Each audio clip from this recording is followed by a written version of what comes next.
All right, I'm gonna show you how I prep bread to go in the freezer. This is sourdough cinnamon raisin bread, and I'm just gonna show you real fast. I put it on a parchment paper. I put it at an angle so I have more surface area. I don't want it like this. I want it like this.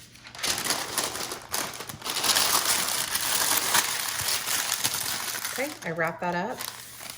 And then I like to use the press and seal from Glad, just because it's easier to work with. You can use any type of plastic wrap, but this is just awesome.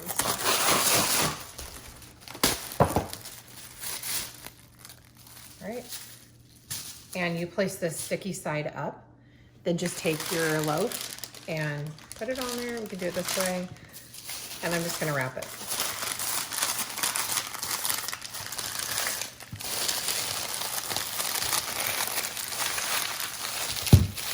And I'm just gonna put a little more on the ends just to make it a little more airtight. All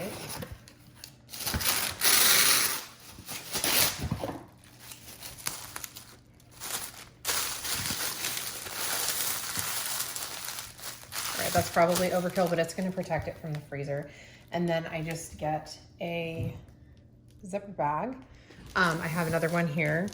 I wrote what's on it, and I put them in the freezer. They last a long time. They're great. You can set them out in a couple hours. It'll be thawed. You can slice it and toast it, and you have a very fast snack or breakfast.